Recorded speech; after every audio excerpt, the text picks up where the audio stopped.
জুতো পরতেও আদব লাগে? এ তো ছোট একটা কাজ, তাতেও শিক্ষা। হ্যাঁ ভাই, একজন আদর্শ মানুষ হওয়া শুরুটা হয় ছোট ছোট কাজ থেকেই। আজ চলুন শিখে নেই কিভাবে একটি জুতো পরা আমাদের ভালোবাসা আর ভদ্রতার পরিচয় দিতে পারে। প্রথমেই আমাদের দেখতে হবে জুতাটা পরিষ্কার আছে কিনা, পা পরিষ্কার আছে কিনা। পরিষ্কার পরিচ্ছন্ন ইমানের অঙ্গ। পরিষ্কার না থাকলে আমাদের পরিষ্কার করে নিতে হবে। তারপরে ডান পা দিয়ে জুতো আগে পরা। নবীজি সাল্লাল্লাহু আলাইহি সাল্লাম আমাদের শিখিয়েছেন ভালো কাজের শুরু ডান দিক দিয়ে। তাই জুতো পরতে গেলে আগে ডান পা, তারপরে বাম পা। আর খোলার সময় উল্টো করে।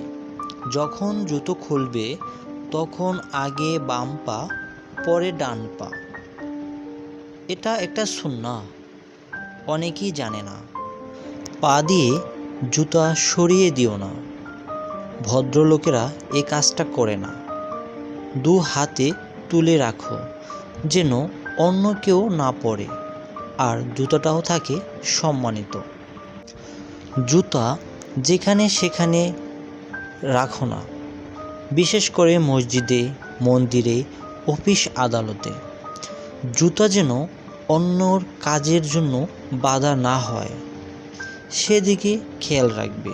সুন্দর করে জুতা জোড়া করে রাখবে।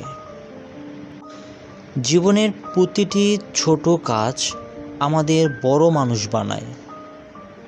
এই ছোট জুতো পরার আদব যদি আমরা শিখি আর মানি, তাহলে আমাদের সমাজেও অনেক পরিবর্তন আসবে ইনশাআল্লাহ। ভিডিওটি যদি তোমার ভালো লাগে, তোমার উপকারে আসে, অন্তত একবার শেয়ার করো। কেউ না কেউ শিখে যাবে। এরকম আরও সুন্দর শিক্ষা পেতে পেজে চোখ রাখো, কারণ আমি আসছি এক এক করে জীবনের A to Z আদব শিক্ষা নিয়ে।